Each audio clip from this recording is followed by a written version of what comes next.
Sorry, I had a phone call. So I want to talk about Jerusalem, moving the embassy to Jerusalem, why I do not oppose the movement of the embassy to Jerusalem, why I really don't care, and to really call out all the sides that are losing their mind on both ends over this issue. I mean, my personal feeling is where America has their embassy in a country, it's an issue between those two countries, between, whether it's America and England, whether it's America and Japan, America and South Korea, whether it's America and France. It's the same thing between America and Israel. I don't see Israel, in my eyes, from a government standpoint, to be any different than England or France or South Korea or Japan, Brazil, whatever it is, Australia, whatever countries you want to, we have to have a list of countries. No,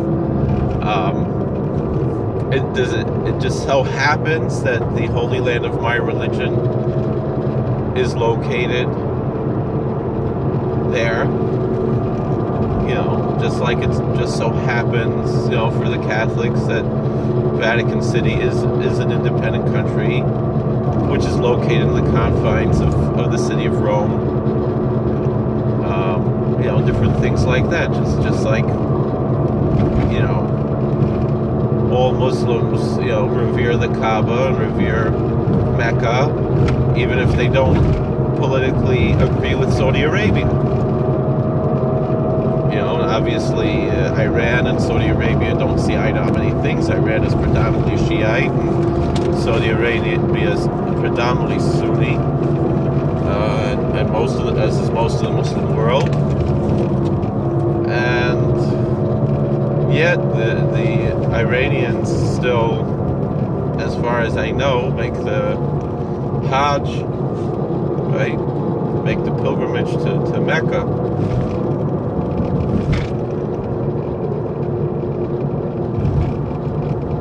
And so too, I certainly revere Jerusalem as a holy city. That's where I turn to in prayer. Basically, that's where the Muslims got the idea of turning to Mecca. Originally, they used to turn to Jerusalem, and they switched it to Mecca. And, based on what King Solomon prayed in the book of Kings, it's in the Bible. Jerusalem was the capital that King David had, and then when the second temple was built there in Jerusalem. And the Sanhedrin was there for a certain number of years. For most of the time the Sanhedrin existed. Subsequently, it went to other places, and so the political and religious centers was not always Jerusalem. There was always this hope of rebuilding Jerusalem. When we talk about rebuilding Jerusalem, what we mean is rebuilding the temple. And although there are different approaches to the question of rebuilding the temple, I personally prefer what we could say is the approach of Rashi, and that's generally how the Hasidic world prefers, is that the temple is already built in heaven. And it's mentioned in the Talmud that the Archangel Michael is bringing sacrifices on an altar in heaven on our behalf. It's the Gemara in the end of Menachos. And we participate in that service when we study Torah. That's how we, particularly when we study the laws of sacrifices, that there is on the heavenly realm that the Archangel Michael is bringing sacrifices.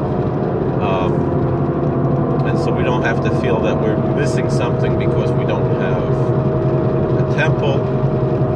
Scripturally, there are several scriptural verses that point to this concept.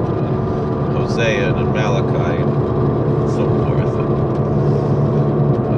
to get into all of these details now, but essentially, when there will be a temple once again on earth, what we are looking forward to, despite what I tweeted recently about Shushan Abira,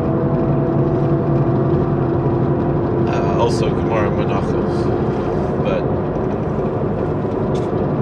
essentially, the rebuilding of the temple is something that's going to happen on a supernatural level, in a supernatural manner. There's not going to be anything that we need to do physically so much other than what we've been doing all along. And political and military means are not going to be necessary to build a temple. Certainly not military means. I mean, we have to focus on what, King David was not allowed to build a temple because he had blood on his hands, and that was the first temple. If the third temple is supposed to be eternal, obviously it goes without saying that if there's any military conflict involved with building the temple, that's not what we want. And so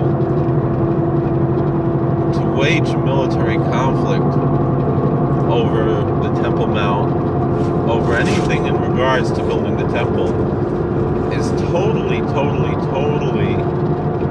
anathema to Judaism. Certainly the third temple. We would say all the more so in general, the way we view the two temples that existed in the third temple that we're waiting for. So the third temple is the perfect temple, meaning the first one was better than the second one, but the third one will be, as the prophet, was that Haggai? He says, Gadol kavoda habayis ha'achron min harisha, that greater will be the glory of the final temple greater than the first temple. And since we see that the second temple lacked the glory of the first temple, although I know Rabbi Fishbein always points out, I think it's from the Al-Sheikh HaKadosh or from the Ramban, I don't remember exactly which parsha it was, but it says that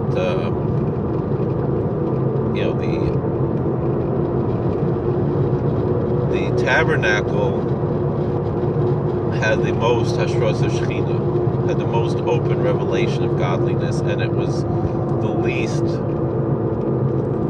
physically, materially impressive. And the first temple was much more glorious in its physical aspects than the tabernacle, obviously, and yet only from time to time was there open revelation of godliness, of the Hashras Shechina. And the first temple and the second temple was much more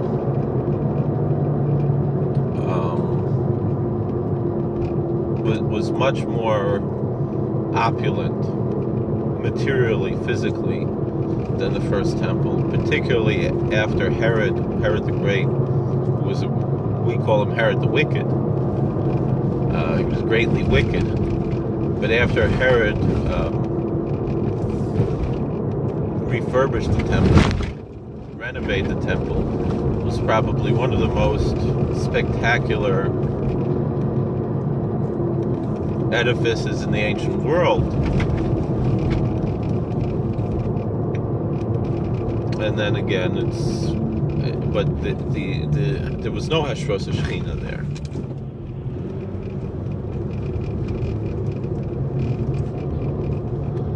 And so that's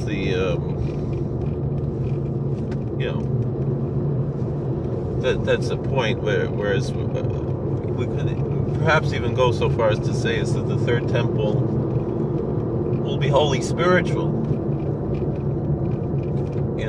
and that's why it'll have the greatest lasting power and Hashras Shechina and everything, is because it will be totally spiritual. And the point of the temple coming to earth will be that the world will be heavenly. this world will be heavenly in the end times. And so all of this very Megusham, materialistic approach to Zionism is anathema to everything we've been waiting for. We're looking forward to a time when the knowledge of the Lord will cover the earth as the waters cover the seas, and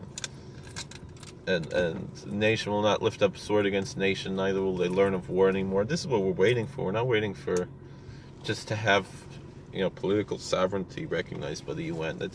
That's just silly and nonsense, and unfortunate that's how short-sighted so many Jews have become, because they're so divorced from the spirituality of their faith that they become obsessed with materialism and really engage in something that's idolatrous. But that being said, in our modern day, and the fact of the matter that there are so many people living in the Holy Land, and certainly that there's so many Jewish people living in the Holy Land, we have a bit of a different approach, yes, to Israel than other countries. Even those of us who disagree with the concept of a Jewish state should still pray for the well-being of the Jewish people who live there. And